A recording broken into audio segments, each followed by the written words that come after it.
record video, and start stream.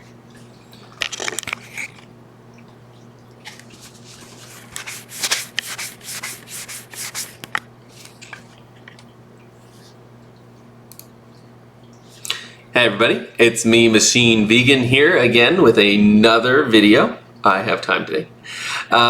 This one is on combat, and this is the fifth part in the 1001 video games you should play before you die. I'll read real quick the piece. This is Combat. Original release date 1977. Platform VCS. Developer Atari. Genre shoot 'em up. Anyone buying one of the seminal Atari VCS gaming consoles would find the Combat cartridge bundled as part of the package. So from the 5 years following its launch in 1977, millions slammed the plastic wedge into their faux wood-grain machines and thumbled away at rubberized joysticks, lobbing square electronic bullets at the person on the couch next to them. And yet the chunky tanks, jet fighters, and bombers, eternally warring in combat, never quite managed to enter the public consciousness in the same way as Pac-Man, Space Invaders, or Mario. That's because the enemy in combat was us. It's easy to forget that before games evolved into predominantly single-person experiences, they were more usually player versus player contests. Combat is an early, vital example of the multiplayer shooter.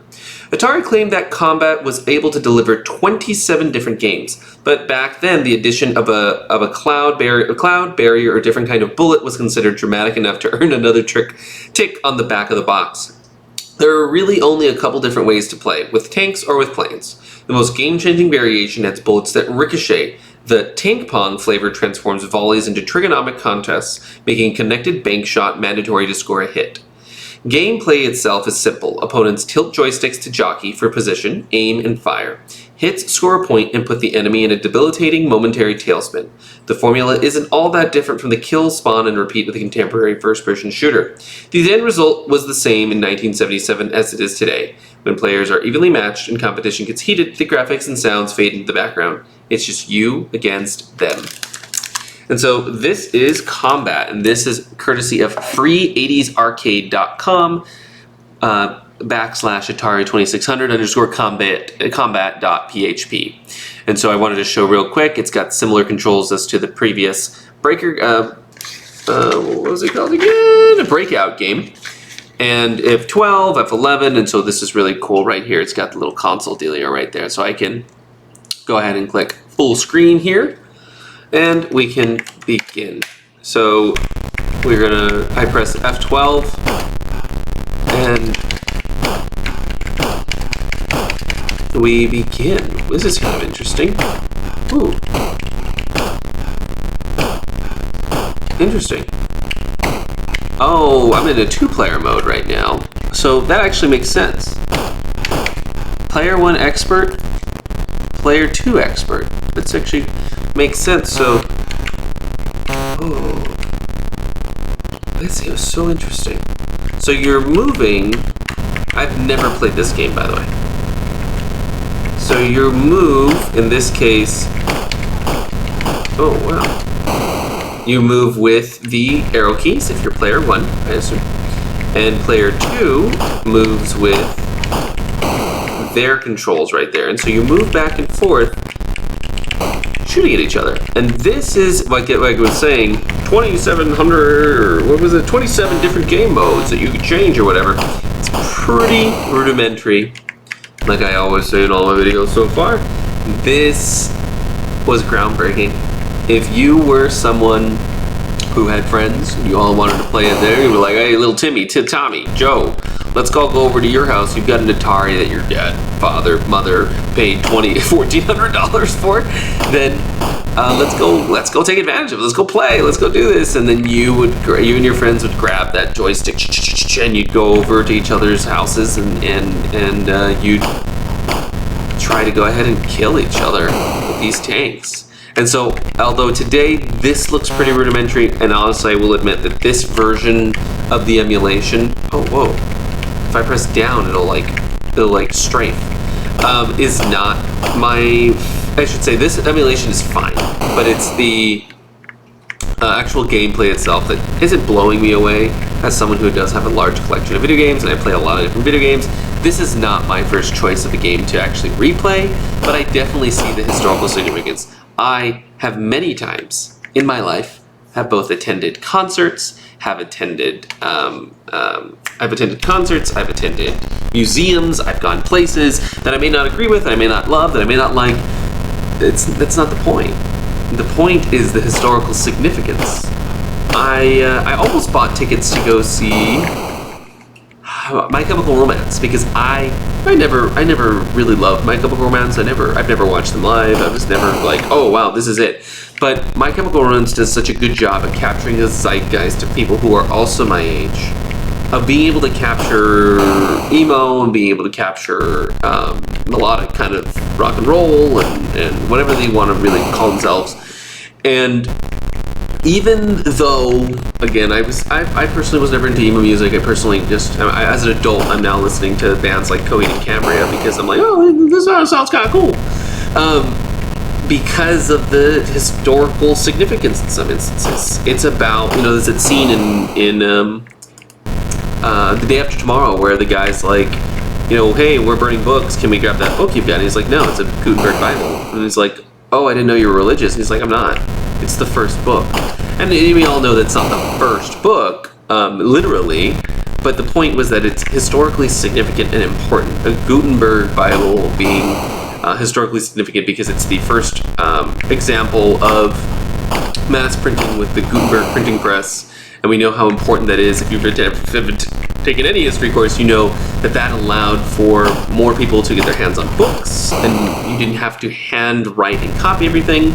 The majority of the populace was illiterate at the time when the printing press came out, so the only people who were reading and writing were clergymen who could dedicate hours and days and years of their entire life to learning to read Latin in order to go ahead and transcribe and maintain the history of the Christian church. So the Gutenberg comes around, starts printing these Bibles, and this dude in Day After Tomorrow is like, I need to preserve this. And I would probably do the same if I was in a situation where we were going to destroy these books and there was any semblance of hope. I would do what I could to make sure they didn't destroy things that were historically significant. And this is an example.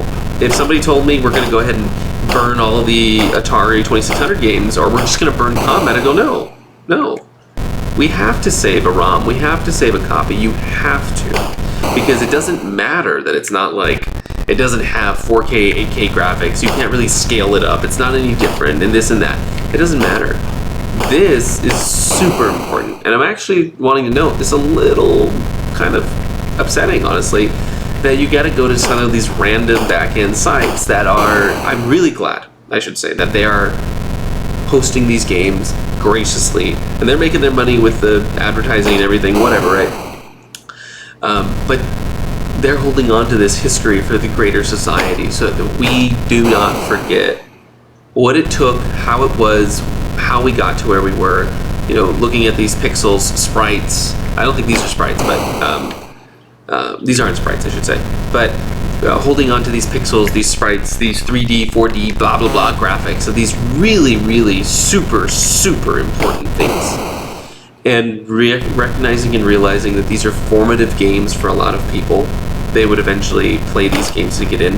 If you are a first-generation American, if you are an immigrant yourself who's coming to the nation, and you remember what it was like to live in whatever country you really came from. If you were coming here for a better life, then it's safe to assume maybe it wasn't the greatest conditions. So in my personal experience, and it's an experience shared by many, when you go to Mexico, I'm Mexican, when you go to Mexico, you want to take your Game Boy, you want to take your Nintendo DS, you want to take your GameCube or whatever, and your cousin sees it, and your cousin, you may not be from a wealthy family, so your cousin sees it like, oh wow, that's really cool, and your mom kind of like slaps you in the head and be like, give him it, give your cousin that toy, because we don't have that. I remember being in Monterrey, and my cousin was like, hey, come up, and in Mexico, they have this tendency to build homes where they just kind of build on top of. So he's like 4 stories up on one house at my aunt's house, and they live in this addition that they built. And he's like, hey, come check it out in the whatever, right? And his aunt goes, oh, you know, they're from the United States. They probably have something way better at home. And I was like, lady, I didn't say that, but whatever. He had like this Chinese emulator that he had gotten from the swap meet. He had gotten from the local market or whatever. And it was full of these emulated Atari 2600 and Atari and Commodore and blah, blah, blah, and all these ridiculous, like, Chinese clones and all of these random games that I personally had never played, never heard of, because at that time, I really had only ever played a Nintendo 64 and a Super NES, and maybe only a handful of games, because I didn't have a lot of them. I think at that point I had a used GameCube, so you know, I'm looking at all these games, I'm like, wow, these are kind of wild. And at the time, you know, you don't recognize it. It's not that. But there are people to this day who are, you know, not in the best of conditions, who are in different countries around the world, who still very actively play games like this because they are so easy to emulate. They're so cheap to emulate. And as we get further into technology, as we get further into creating emulators that are really cool and Raspberry Pis, and as things get cheaper, you know, people can more further, you know, explore these games and not having to do so in and kind of the wild way that a lot of people do it. We'll learn. You know, we don't have arcades in the same way anymore. Here in the United States, here in Los Angeles, we have Round Ones, which are super fun. Round One is a Japanese company, if I remember correctly. They've got 3 in this area, one in Burbank, one in Lakewood. The one in Burbank I prefer a little more than the one in Lakewood, but this is my preference. And then they have the Family Arcade over here in front of the college, the Los Angeles City College. Family Arcade is one that I've always wanted to go to, and I haven't gone yet. It's a $25 all day. All the games are set to free to play. They have every arcade racing game, they have pinball machines, they have everything. Every game is free except the prize games, which makes sense. You pay for the prize games, the stack game, the claw machine, stuff like that. But all the other games are free to play, and they have tournaments and everything. You should, and if you can, you know, follow them on Instagram. Family Arcade, Family Arcade LA, or just Family Arcade. They are distributors of arcade machines, and they have their own arcade, which is really, really cool. So we don't really have arcades anymore in the United States in the same manner. I should say, maybe I'm wrong. Maybe I'm stuck in my bubble. We don't have a lot of arcades here in the Los Angeles area. We have 2 that I'm aware of. And then you have like those little ones that you find at certain places, like, you know, like the entryway into like a grocery store or something might have like an arcade-esque type of game, or maybe a movie theater might have some arcade games or whatever, but the people aren't going for them anymore. They just kind of have them. You know, Chuck E. Cheese or something like that.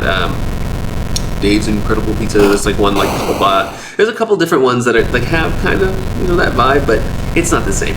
It's not the same. So we're preserving these kinds of games because these were completely removed from arcades as soon as the new games came out, right?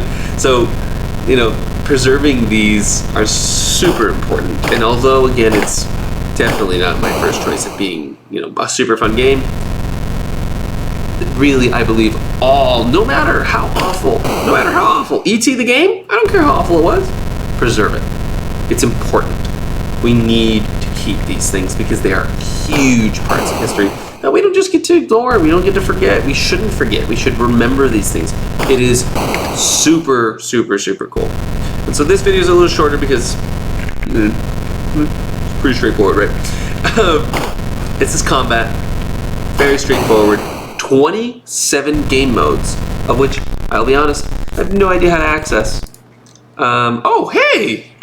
I know how to access it now. Whoa, that's kind of cool. That's cool. That's cool. Okay, 27 game modes. Oh, never mind. That's pretty cool. Game select shows you all the different ones.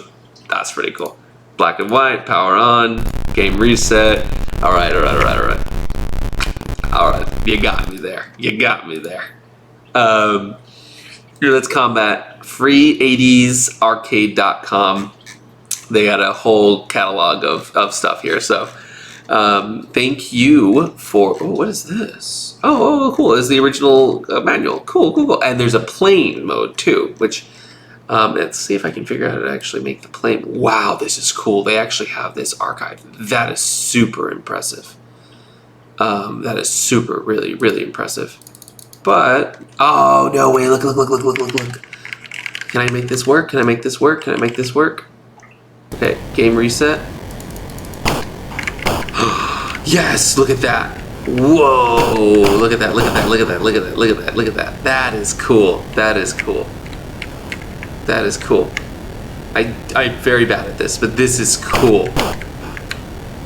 Oh, okay, so this is inverted controls too, which is, so you pressing up and down is how you fly this plane. Oh no, it's not inverted controls, but it feels inverted.